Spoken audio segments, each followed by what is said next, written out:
Good afternoon my children. कल हमने बड़े भाई साहब पाठ का आदर्श वाचन किया। आज हम उस लिंक को साथ जोड़ते हुए आगे के पाठ को पहले समझेंगे, फिर पाठ का आदर्श वाचन करेंगे। बड़े भाई साहब लगातार उपदेश देते थे। वो उपदेश क्यों देते थे? वे महान व्यक्तियों का उदाहरण देकर अपने छोटे भाई को समझाते थे कि जीवन में अभिमान कभी नहीं करना चाहिए। अर्थात जो व्यक्ति अभिमान करता है वो खड्डे में गिर जाता है, अर्थात गर्त में, अर्थात खड्डे में गिर जाता है।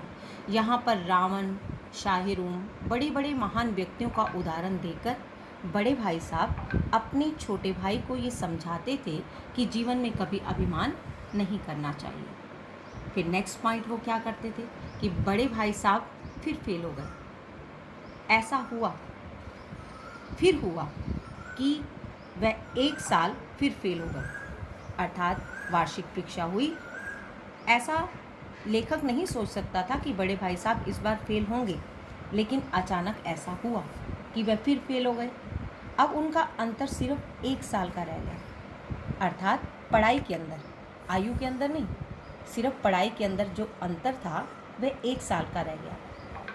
अब बड़े भाई साहब की मानसिकता में बदलाव आने लगा, अर्थात उनके स्वभाव में नरमी आने लगी, क्योंकि फेल होने के कारण वह उदास रहने लगे, निराश रहने लगे और उनके स्वभाव में नरमी आ गई और वह अपने छोटे भाई को डांटना बंद कर दिया, अर्थात उसे कुछ कहना बंद कर दिया। इसका फ़ायदा छोटे भाई ने उठाया और अपने एक नए शौक को पाला, पतंगबाजी का शौक।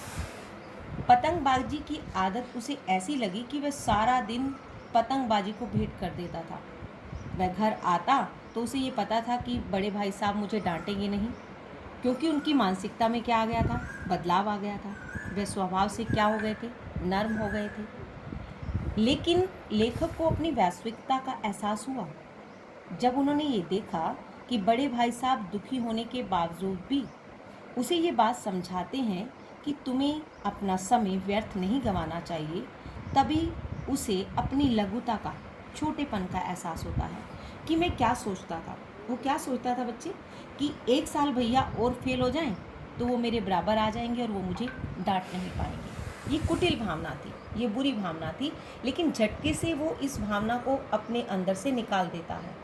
इसलिए उसे अपनी लघुता का एहसास होता है, छोटेपन का एहसास होता है कि बड़े भाई साहब मेरे लिए कितना करते हैं और मैं उनके लिए कैसा सोच रहा हूँ। इस लघुता का एहसास होते ही उसे बड़े भाई साहब के प्रति श्रद्धा का भाव जाग जाता है, अर्थात उनके प्रति वह नतमस्तक हो जाता है कि बड़े भाई साहब मेरे लिए बहुत इम्पोर्टेंट है, अर्थात महत्वपूर्ण है और वह अपनी जिम्मेदारियों को बहुत अच्छी प्रकार से निभाते हैं। तभी तो मैं दनादन पास होता गया, लगातार मैं पास होता गया हूँ और अपने जीवन में सफल हो पाया हूँ।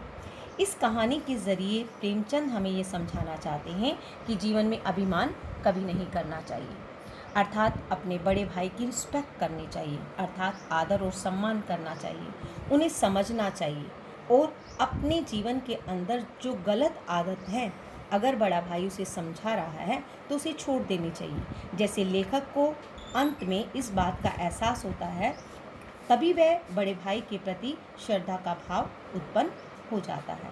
अब हम आगे कहानी को पढ़ेंगे।